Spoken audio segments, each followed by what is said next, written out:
오늘의 말씀은 요한복음 10장 27절입니다. 내 양은 내 음성을 들으며 나는 그들을 알며 그들은 나를 따르느니라. 요한복음 10장 27절 말씀. 안녕하세요. 빛을 찾아가는 여행자 안젤라입니다. 오늘의 제목은 나의 음성을 들어라입니다. 따라 너는 나의 보석이란다 책 32쪽 내용과 성경 말씀을 바탕으로 묵상을 하겠습니다. 제가 첫 문단만 읽어보겠습니다. 나는 항상 이곳에 있다. 내가 너무 바빠서 너와 대화하지 못하는 일은 결코 없다. 너가 나의 음성을 듣지 못하도록 방해하는 것들을 꺼버린다면 내가 너의 마음속에서 말하는 것이 들리기 시작할 것이다. 오늘 이 문장을 보면 우리가 하나님의 음성을 듣지 못하도록 방해하는 것들을 꺼버린다면, 그런 방해물들을 치운다면 하나님께서 우리 마음속에서 계속 말하고 계시는 게 들리기 시작할 것이다 라고 되어 있네요. 잘 살펴보면 가정이 있어요. if. 네가 나의 음성을 듣지 못하도록 방해하는 것들을 꺼버린다면 이라고 되어 있습니다. 어제 묵상에서 제가 영적인 눈을 이야기하면서 그 눈이 뜨이기 위해서는 훈련이 필요하다라고 말씀드렸는데요. 그것과 좀 일맥상통하는 것 같아요. 오늘은 제가 하나님의 음성을 들었던 경험에 대해서 나눠보겠습니다.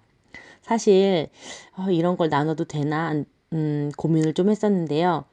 이게 굉장히 개인적인 간증이기 때문에 제가 용기를 낼 수 있었던 건 제가 좋아하는 작곡가님께서 이런 말씀을 하시는 걸 들었어요. 최근에. 하나님 앞에서 은밀하게 기도한 것들, 하나님과의 개인적인 교제들, 하나님과 나는 그 긴밀하고 친밀한 시간들을 찬양으로 만들었는데 그게 많은 사람들의 마음을 움직이더라. 네, 그렇게 나눠주셔서 제가 그 말에 힘을 얻어 저의 경험을 한번 이야기해 보도록 하겠습니다. 저는 하나님의 음성인 것 같은 것을, 하나님의 음성이라고 여겨지는 것을 들은 적이 3번 있습니다. 첫 번째는 6학년 때, 그러니까 13살이었네요. 두 번째는 26, 세 번째는 37, 작년입니다. 첫 번째로 13살 때 제가 피아노로 중학교 입시를 치렀는데요. 예중 입시를 준비하느라 상가 피아노 학원을 빌렸어요. 아이들이 없는 아침 시간과 저녁 6시 이후에 연습을 하기로 하고 연습실비를 내고 사용하는 거였습니다. 아파트에 살았기 때문에 그렇게 많이들 했어요. 새벽에 5시 반에 일어나서 자전거를 타고 연습실에 가서 6시부터 8시까지 한 2시간 정도 연습을 했습니다. 근데 새벽 공기가 아무래도 차니까 손이 얼어있기 때문에 잠깐 동안은 피아노 앞에 가만히 앉아서 왜 손을 비비고 있거나 허벅지 밑에 손을 이렇게 두고 잠시 앉아 있곤 했습니다. 그런데 그때 그 상가 위층에 작은 교회가 하나 있었거든요. 아직도 기억해요. 남서울 일산교회였는데 그때 당시에 저랑 엄마가 같이 다니던 교회였어요. 제가 피아노 연습하기 전에 그때 그 새벽 기도 시작할 때 찬양 소리가 한 5분, 10분 정도 들리는 거예요. 그걸 가만히 듣고 있다가 찬양 소리가 끝나면 저도 연습을 시작하곤 했습니다. 그러던 어느 날, 그날따라 막 춥고 아무도 없는 그 피아노 학원으로 들어가기가 좀 싫은 거예요. 그래서 새벽 기도하는 곳으로 갔습니다. 잠깐 앉아 있으려고 간 거예요. 춥기도 하고 그냥 밖이 아직 어둡기도 했고 연습실에 혼자 들어가는 게 왠지 싫었으니까. 그런데 담임 목사님께서는 영문을 다 모르신 채로 13살짜리가 새벽 기도에 와서 앉아 있으니까 얼마나 기특하고 예뻐 보이셨겠어요. 예배가 끝나고 개인 기도 시간에 안수를 해주시더라고요. 머리에 손을 얹고 기도해 주시는데 왠지 모르게 좋기도 하고 따뜻하기도 하고 뭔가 좀 그런 감격 같은 게 있더라고요. 그게 좋아서 그 뒤로도 가끔씩 새벽 예배에 갔어요. 어쩌면 연습하기 싫었던 걸 수도 있고 뭐 여러 가지 마음이었는데 그러던 어느 날 기도 중에 하나님의 음성이 들리는 것 같은 느낌에 휩싸였어요. 되게 작지만 뜨거운 불길 같은 뭐 그런 느낌이었는데 너를 사랑한다. 이 메시지였거든요. 막 눈물이 흐르더라고요. 말로 표현할 수 없는 감격이 있었습니다.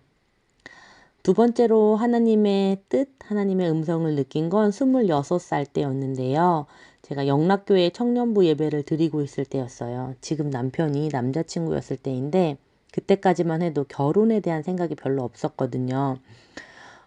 그냥 교제 중인 사이였는데 그 당시에 설교를 마치자마자 잠시 불을 끄고 각자 기도하는 시간이 있었어요. 그 예배가. 근데 그때 제 마음속에서 이 남자랑 결혼하라는 음성이 들렸어요. 제가 믿을 수가 없었죠. 그때 저는 어렸고 결혼은 꽤 먼 일이라고 생각했기 때문에 제 생각은 아니었는 건 확실하잖아요. 근데 신기하게도 그 음성이 들린 뒤로 결혼이 쉽게 수월하게 빨리 진행됐습니다.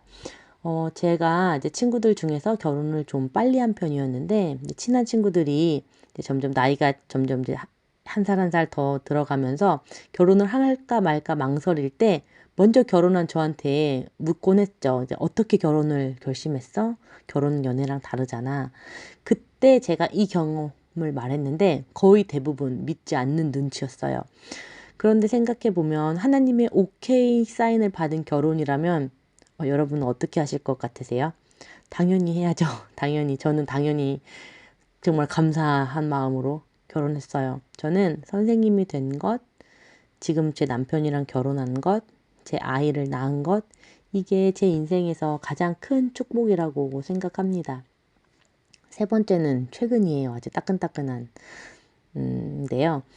작년에 저희 가족이 여러 가지로 힘든 시간을 보냈어요. 건강의 문제, 직장의 문제, 재정의 문제, 여러 가지가 겹쳐서 같이 와서 삶의 전환점이다. 우리는 이 시기를 기억할 것 같다. 딱 방점을 찍는 어떤 해가 되었거든요.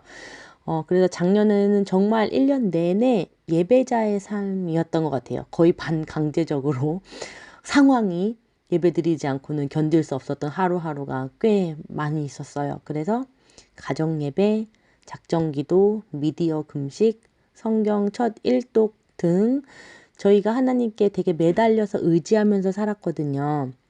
근데 작년에 남편 이직 이슈가 있었는데 다 된 줄 알았던 최종 면접까지 갔던 회사에서 갑자기 안 되겠다는 연락이 왔습니다. 너무 놀라고 어이가 없었죠. 꽤 큰 회사였고 임원 면접, 연봉 협상 이런 게 다 이루어진 뒤에 엎어지는 일이 굉장히 드물거든요. 그 뒤로 눈물의 기도가 계속 이어졌습니다. 그리고 곧 다른 회사 면접을 보게 되었는데 한 번 이렇게 잘 안 된 그걸 겪으니까 마음이 더 어렵더라고요. 그래서 최종 결정이 되는 날 나서기 전에 집에 꿇어앉아 예배를 드리고 기도를 하는데요. 그때 갑자기 막 눈물이 복받치는 거예요. 뜨거운 눈물이 흐르면서 내가 너희의 기도를 기쁘게 받았노라 라는 음성이 들렸어요.